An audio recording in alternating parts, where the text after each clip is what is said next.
Welcome back to ESO Insider. I'm Ziz, and today we are going to be talking about the new 1.6 patch, which is going to be coming out very, very soon. How soon? Well, you should be able to jump on the test server and check it out for yourself by the end of January. And you are definitely going to want to check this out because there are so many changes. The developers have said this is like an ESO 2.0, and I kind of agree with them. There are so many changes. We're going to talk about some of them in this video. We're going to talk about the champion system, how you can get champion points and use them, what they're good for, and how it relates to all of your characters. We're going to talk about changes to the stats on your character, health and magicka, and how they affect the abilities that you have. There's changes to abilities for every class, and on top of that, there's also new abilities in Cyrodiil for PvP, and last but not least, you can also start to use the justice system in 1.6. That's right, you can steal and kill NPCs and run from them. We're going to talk about all of that and more. So let's jump right in. The first thing we want to talk about is the champion system. Now, just so you're aware, when 1.6 comes out, you're going to be able to use the champion system, but veteran ranks are still going to be in the game. They don't want to get rid of veteran ranks until they know the champion system works, but then eventually veteran ranks will be gone. And the champion system is going to be the way you progress your max level character. If you have a veteran rank character when the patch comes out, you automatically get 20 champion points. And you can get more champion points by doing questing and dungeons and PvP. You can only get champion points on a max level character, but if the total number of points you have, you get to use on every one of your characters. So for example, let's say you have a Dragon Knight, max level, and you're getting champion points, and let's say you get 50 champion points. And then you hop on your Templar, who's a max level healer. You start at 50 champion points, and you keep adding to the total. And then let's say you jump on a low level 5 character you just made. He has the same number of champion points that everyone else does. However, each character gets to use those points however they want. And they're not shared that if you put these points with this guy has to use the same thing. No, every character gets to use those points in any way that they want. Now, what are the points for and how do you use them? It looks like a constellation system from Skyrim, and it's broken into 3 different sections. There's the warrior, which gives you health and defensive passive abilities. There's the mage, which gives you magicka and offensive passive abilities. And there's also the thief, which gives you stamina and utility abilities. Things like if you put points into it, your horse doesn't use stamina when you're sprinting if you're not in combat. That's right, if you put enough points in the thief, in the steed constellation, you can sprint forever on your mount unless you get hit and then you're in combat. Some really awesome, cool abilities, but they're all passives. Things like doing more critical damage, spell penetration, reduce damage, increase regeneration rates. And the more points you put into a certain ability, a passive, the less and less effective it is. So, for example, the first point you put in, extra crit chance, might give you 1% more crit chance. But the next point you put in is less than that. Maybe it's a fraction of a percent, and it goes down and down and down and down. The reason they did this was to give people continuing progression on their character, even if you've been playing a long, long time, but it lets new characters kind of catch up really quick because the first points you use are a lot better than the 20th point you use. It's weighted that way, which is actually a pretty nice feature. Another thing about the system is, let's say you put a point over here in the warrior. Before you can put a second point in the warrior, you have to put one in the thief and the mage. So you're going between all 3 round and round and round and round. That way, you can't put 50 points in one and neglect the other 2. Within each section, the warrior, thief, and mage, there are 3 constellations. So there's a total of 9 between the 3 and 3. And even if you're a healer, or a DPS, or a tank, whatever constellation you have to put in, like let's say you're a healer, you may think, well, I don't want to go in the warrior, which is defensive and health. That doesn't do anything for me. Because there's 3 constellations, there's going to be stuff there that you can use as a DPS or as a healer. And remember, every character can have their own constellations and champion points used however they want. Another significant change coming in 1.6 is for buffs and debuffs. Right now in the game, you can stack multiples at the same time. For example, you could have spiked armor and you could have immovable at the same time and have a ton of armor. Well, in the new system, they're going to be categorized into a major or a minor buff. And you can only have one at a time. So let's say you're using spiked armor and then you cast immovable. It's going to overwrite spiked armor and it'll be gone and you'll just have immovable at that point.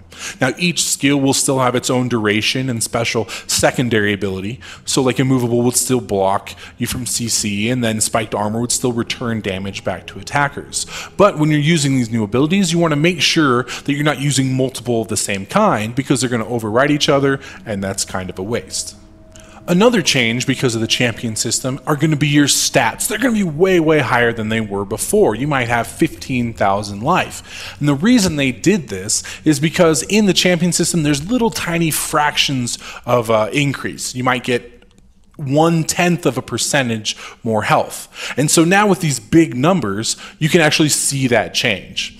Basically, it doesn't really change anything because everything should be balanced in the game, so it's going to feel about the same. But if you look on your character screen and you see you have 15,000 life, don't freak out, that's totally normal. One thing that will be a big deal though is that there's no more soft caps.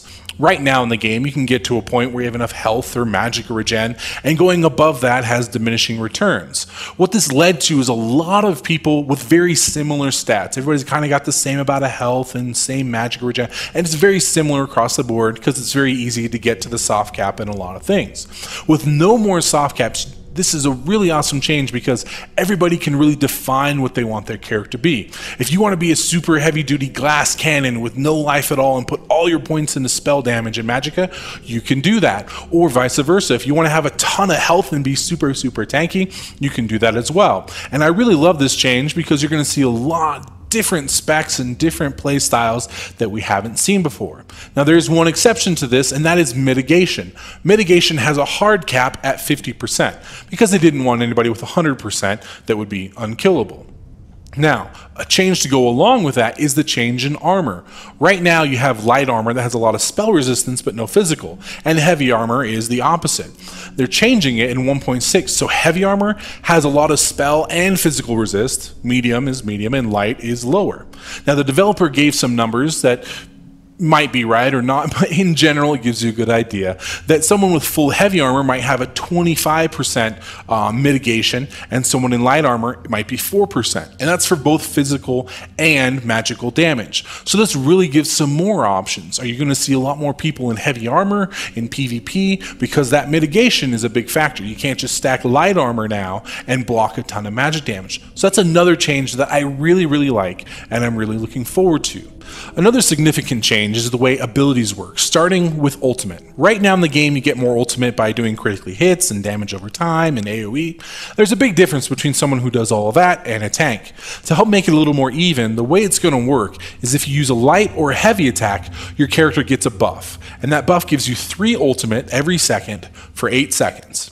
If you're a healer and you heal someone who has that buff, then you also get it as well. Now this is going to help with a couple of things. One, it's going to make it so everybody's getting ultimate a lot more even across all specs and playstyles, which is a good thing.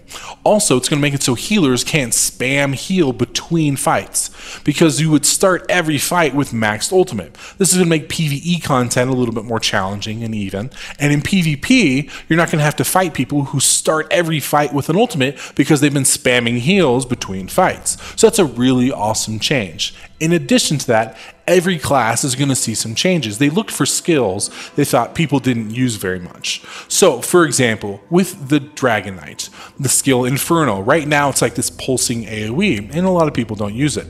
They're going to change it so it's like a glowing orb, a fireball that goes around you that gives you critical hit chance, and also it'll randomly shoot fire at people. Now remember, there's major and minor buffs, so if you want to use that and the mage skill Inner Light, you might be able to use both at once, but you would only have one of the critical hit buffs on you. Another ability changing is the Templar. They're getting ability change Blinding Flash, which was the AoE mischance ability, and they got rid of that, and they're going to be using one called Radiant Destruction. What is it? It's a channeled attack from range that does more and more damage the lower health the target is, which sounds really awesome. So Templars will have not only a finishing ability, but it sounds like a pretty good DPS ability as well. Nightblades, they're going to change haste to what's called Grim Focus. And it's going to be a duration buff that gives you a minor damage bonus. And on top of that, after you have 8 attacks, then it gives you a special ability where you whip out this like spectral bow and you can shoot someone for a lot of damage. And lastly are the sorcerers. What they're going to do is actually make their pets a little bit better. So their pets will take less AoE damage, and on top of that there's going to be a morph for Curse, Daedric Curse, which is going to be called Daedric Prey. And what that'll do is it makes your pets do more damage to targets who have the curse on them. And those are changes specifically to each class, to those abilities. On top of that, we're also going to see 4 new AVA abilities, PvP abilities for in Cyrodiil. There's going to be a timed AoE, kind of like the curse. There's going to be an AoE heal. There's going to be an ability you can use that reveals stealth players. And then there's also going to be an ability that's called Guard. And it's kind of this AoE ability that actually like sucks up projectiles and it actually hits you instead of your neighbor who was supposed to be. And last but certainly not least is the justice system. You will be able to start stealing stuff from NPCs when the patch comes out. You can sell the stuff you steal to these shady black market dealer NPC guys. You can even kill NPCs that you don't like. That banker that keeps talking, you can kill them. But be careful, because if the guards catch you, they will kick your butt, because I heard they're almost impossible to beat. All that is coming in the new patch 1.6. Now, PvP portion of it, where you can hunt down people and collect bounties, isn't going to be available yet, but hopefully that should be available in the next patch 1.7. That might be like the PvP patch with the Imperial City and a bunch of PvP changes. But that is still a ton of stuff for 1.6. I am really excited. I think there's a lot of awesome changes. Tell me what you think down in the comments below. What are you excited for? And thank you so much for watching.